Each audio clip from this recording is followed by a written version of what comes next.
Salut à tous. Tucker Carlson, l'un des journalistes les plus suivis aux États-Unis, vient de frapper fort sur son compte X avec une déclaration explosive. Alors que la plupart des médias américains évitent les questions brûlantes, Carlson plonge au cœur des tensions entre les États-Unis et la Russie. Dans une leçon magistrale de journalisme, il dénonce l'escalade inquiétante des provocations militaires sous l'administration Biden, tout en mettant en lumière le silence complice de Washington et des médias traditionnels. Carlson révèle une vérité alarmante. Les États-Unis ont lancé des missiles sur des soldats russes, aggravant un conflit non déclaré qui nous rapproche dangereusement d'un affrontement nucléaire. Une situation qu'il qualifie de plus grave que la crise des missiles de Cuba. Face à l'inaction des autorités et au manque de transparence des médias, Carlson décide d'agir. Il retourne en Russie pour interviewer Sergueï Lavrov, ministre russe des Affaires étrangères, et pose les questions que personne n'ose poser. La Russie peut-elle être éloignée de l'influence chinoise? L'élection de Trump pourrait-elle mettre fin à une guerre qui bouleverse le monde? Ce reportage met en lumière une problématique cruciale. Le droit à une information libre et non censurée. Alors que le gouvernement américain bloque les efforts pour interviewer des figures clés comme Zelensky, Carlson brave les interdits pour chercher la vérité, quitte à aller contre le narratif dominant. Une interview exclusive, qui promet de révéler ce que d'autres préfèrent taire. Partagez cette vidéo, abonnez-vous, et restez connectés pour découvrir cette enquête essentielle. Tucker Carlson nous rappelle que la vérité est le socle de la liberté. Et aujourd'hui, elle est plus vitale que jamais. Since we left Russia, Moscow, where we are now, in February after interviewing Vladimir Putin, we've watched from the United States as the Biden administration has driven the U.S. ever closer to a nuclear conflict with Russia, the country that possesses the world's largest nuclear arsenal. It has accelerated ever since, and it's reached its apogee so far in the weeks after Trump's election. He is now the president-elect.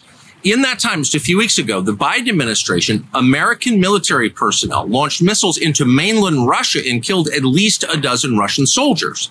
So we are, unbeknownst to most Americans, in a hot war with Russia, an undeclared war, a war you did not vote for and that most Americans don't want, but it is ongoing. And because of that war, because of the fact that the U.S. military is killing Russians in Russia right now, we are closer to nuclear war than at any time in history. Far closer than we were during the Cuban Missile Crisis. That would mean the elimination of Russia, the United States, and most of the rest of the world. We felt there must be someone behind the scenes in Washington working to make sure that this conflict doesn't become a nuclear holocaust. But we found out that no, in fact, there is nobody. Tony Blinken, the current Secretary of State, cut off all contact between the U.S. and Russian governments. There is no back channel. There is no conversation. There hasn't been for more than 2 years. That's shocking. Meanwhile, most Americans have no access to any perspective other than that granted to them by NBC News and the New York Times. They don't know how close we are. They don't know the Russian perspective. We've been trying for over a year to get that perspective out to American news consumers. We've also tried for over a year to get an interview with Zelensky, the president of Ukraine. We've attacked that from a bunch of different angles. We've spoken to a lot of different people around him, had dinner with them. We've been in talks continuously, and those efforts have been thwarted by the U.S. government. The American embassy in Kiev, which our tax dollars pay for, told the Zelensky government, no, you may not do the interview. You can talk to CNN. You can't talk to us. So we've been unable to speak to him. So we came back to Moscow yesterday to interview the foreign minister of Russia, Sergueï Lavrov, the longest serving foreign minister in the world. He's been a part of this government for 25 years. He's been in the diplomatic corps for over 40. And ask him, where exactly are we? Are we headed toward an unprecedented conflict between Russia and the United States? Is there any way to peel Russia back from the east, from the sphere of China back into the west?